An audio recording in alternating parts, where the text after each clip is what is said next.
नमस्कार बंधु सानु कुमार सासमल बहुत दिन पर आज एक गल्पटी आपको भेटी देवाई जाऊँगी। गोटे झीर बाहागर होता है किछि दिन पर तार ता शाशु सहित बहुत जोरे झगड़ा है।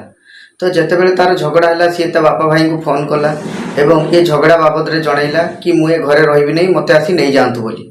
तो बापा भाई बहुत बुझेवा चेष्टा कले किंतु झीटी बुझला ना। अपर पक्षर झीटी कहला जदि तुम मैंने मत ननेब ताहले मु आत्महत्या करी।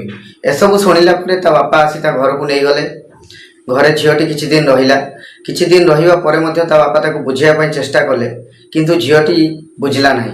तो ता बापा ताको गोटे मेडिसिन देले एवं कहले तू तो शाशु घर को जीवु, तो शाशु घरे तू रहिबु एवं ये मेडिसिन तू तो शाशु को प्रत्येक दिन खाइबारे 15 दिन देबु। सही 15 दिन तू तो शाशु सहित बहुत भल भाव चलू, तांको सहित भल व्यवहार करिवु। तो एसबू कथा शुणिला परे झीटी शाशु घर को गला। प्रत्येक दिन ता शाशु को खाइबारे मेडिसिन देउथला। तो एमती दिने 2 दिन 3 दिन 4 दिन देला परे ता शाशुर एवं तार बहुत भल संपर्क सृष्टि है। तेणु से किछि दिन परे एमिति चिंता कला कि मो बापा को जो मेडिसिन देले मो शाशु मरिबा पई तो मो शाशु मरीजे। तो एमती किछि चिंता कला परे से ता बापा को पाखु गला एवं बापा को कहिला बापा मो शाशु बहुत भल एवं मो सहित बहुत भल संपर्क तांकर।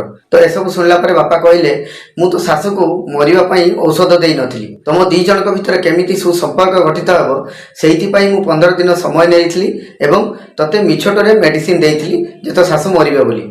तो बंधुगण ए गल्परू आमे शिखिबा पई पाइले कि हठात रागी जाई कौनसी निष्पत्ति नियाजिबा ठीक नुहे। द्वितीयत आमर जहाँ उपरे राग अच्छी तथा आमर जी शत्रु आमे भावुछु यदि आमे ता उपरे नराकी भल आचार व्यवहार आमे ताकू देखेबा ताहले निश्चित भावे से परिवर्तन हो एवं भल संपर्क गठन हेबो। रहिली नमस्कार।